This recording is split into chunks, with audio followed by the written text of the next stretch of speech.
So here we have the Volkswagen Polo on a 16 plate. I'm going to start off by hopping inside the car and running through some controls first of all. Okay, now that we're inside the car, we're going to start with the dials. Over on the left-hand side, we have the rev counter.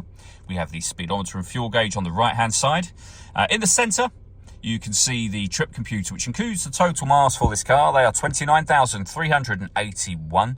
The information displayed above that can be changed using buttons on the steering wheel. We're on the driving data menu at the moment, so for example, you can have that digital readout for the speedometer. There are other menus available as well. So audio, your telephone, vehicle status, and back around to where we started. And access to those is done by using the buttons on the steering wheel just here. We've also got phone and stereo controls here.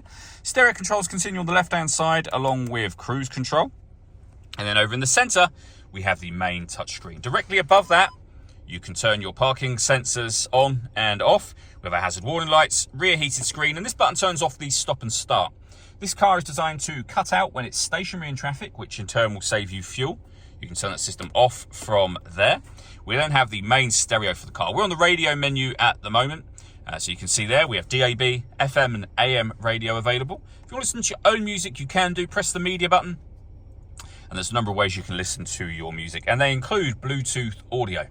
So not only can you make and receive phone calls, you'll also be able to stream your music wirelessly as well. That's after you've paired your phone, of course. Hit the phone button, then you'd hit find telephone and follow the instructions that come up on screen from there. Below that, we have the air conditioning. You can adjust the temperature, fan speed and direction the air is being distributed in. The air conditioning is off at the moment, so that button turns it on and off again, of course. You can recirculate the air that's in the car. That's a great way of heating it up or cooling it down quickly in here, depending on the temperature you've set over on this dial just here. Beneath that, we have some storage, USB auxiliary input and your 12-volt charging socket, as well as 2 cup holders. And then we have the gear lever for the fully automatic gearbox as well. All that leaves me to say is thank you for taking the time to watch this video. If you'd like to come and see this ULEZ compliant car for yourself and have a test drive, please feel free to call either of our MJA sites. We'd love to hear from you soon.